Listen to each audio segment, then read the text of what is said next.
Hello, you're listening to Build to Enough, a podcast for entrepreneurs who want to scale at their own pace. I'm your host, Keila-free-trial, and I'll be your chief storyteller and cheerleader. In a world that glorifies endless expansion, we're tuning out the noise and discussing the beauty of enough. Each episode, we'll dive into inspiring stories, practical insights, and strategies to cultivate sustainable success on your own terms. So whether you're a solopreneur, small business owner, or aspiring entrepreneur, get ready for a refreshing take on the entrepreneurial journey. This is Build to Enough. Hey, welcome back to the Build to Enough podcast. Now, this is part 2 of a 4-part series about turning the second half of your year into success for professional service firms, specifically accounting firms, but I think that this is information that can benefit everyone. So we are talking about strategies and actionable insights to make sure that the second half of your year feels even more successful than your first half. That being said, if you haven't listened to the first episode in this series, go back and grab that before you listen to this one. So each episode in this series is going to talk about a critical component of business success. Last week, we talked about benchmarks and KPIs. We also went over profit margins and business strategy, and we ended with a review about your pricing and your service offerings. This week, we're going to talk about understanding your client mix and really an emphasis on maintaining strong client relationships because that's really the key to your firm's success. We'll dig into how we use technology because that definitely affects our client satisfaction. So, are they happy with what we're doing? And then feedback and relationship building, really taking that information that clients are giving us about the service that we're offering and turning it into actionable items or events that we can do within the firm to make it better. So, let's dive in. So, when we talk about tech, the first question that we want to ask is how is our onboarding process? And that starts from the engagement and proposal process. How are we getting clients in? How does it feel for them to be able to automatically move through different phases in our service? Are we adding the right questions from the very beginning to see if they'd be a good fit and to know what to ask for once they get in?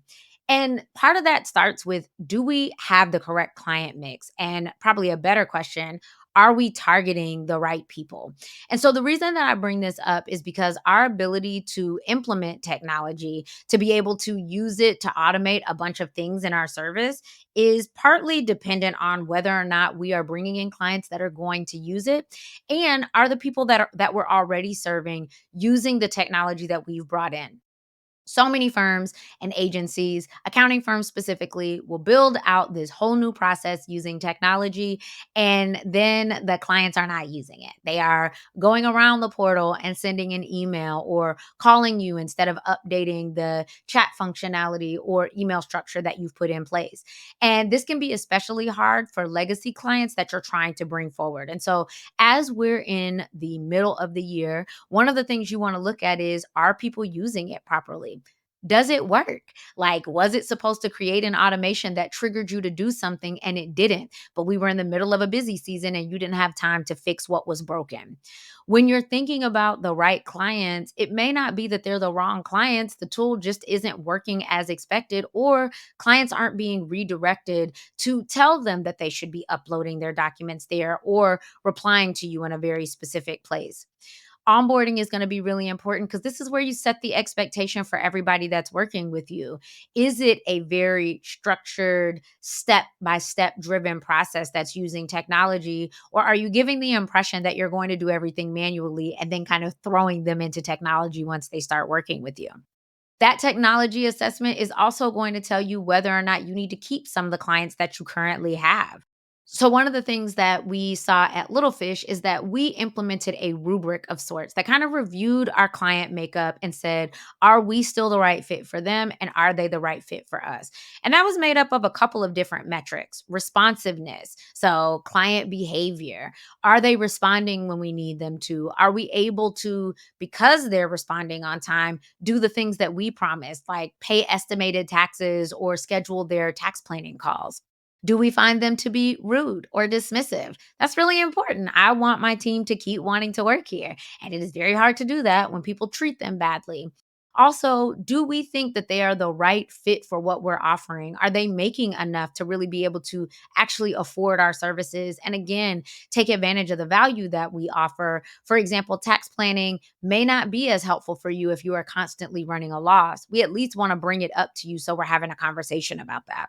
So you're going to want to look at churn rates, but you also want to start making some decisions internally about who should stay, who should go, and what kind of clients you're willing to bring on in the latter half of the year that you may not have been paying as much attention to in the first 6 months. Leading to that or leading from that is client satisfaction. One thing that we do at Little Fish is at the end of every call, I always ask, and the team always asks, is there anything else that we could be doing that would make your service more valuable or easier to work with us? Do you have any suggestions that we should be aware of? One, I want clients to know that they're being heard. It matters to me if something isn't working as planned or if you're starting to get some resentment and just didn't tell us yet. But I think the other part is it gives us an opportunity to look within to see if there are any things that we need to update. Now, we're not going to be able to implement every single thing that a client wants. There are wish lists that we just cannot make happen. But at least once we know, we can monitor client satisfaction, go back to them with beta options or some solutions that we've come up with to see if it's really what they were asking for. I guarantee if one client brings it up to us, there are probably some others that might find value in this. And we need to find that balance of what we can actually do versus what people ask for. But it's important that we're giving the people what they want. And as much as we want this to be a service that we know best, it's important that we find that balance between what clients feel is valuable as well. You'll also want to look at various channels, whether that's social media or the tone of emails or comments that you see. Make sure that the team is recognizing that too, so that we can get ahead of any issues before clients ultimately want to leave because we weren't resolving issues that they were coming through in working with us. Finally, feedback and relationship building, especially after major services, you want to talk to clients about how things went. There are really key spaces where you can do that. At the end of the onboarding session, was that easy for you? Is there anything that you feel like we missed? Is there any information that you think that we need that we didn't ask for? After major product projects. In some professional service firms, this will just be kind of the end of a big service that you did. Maybe in an accounting firm, that's after a big cleanup project or a tax return. What you really want to see is, are you happy with a big thing that we just did and not just the individual tasks that we do along the way? I want to know if your experience was good and not just, did I check this box for you? You want to check in separately with ongoing clients so that it's not just at renewal time. Overall, are we performing in the ways that you would have expected? Are we making you happy with the service that we're providing? And do you feel like it's valuable and aligned with what you thought you were signing up for?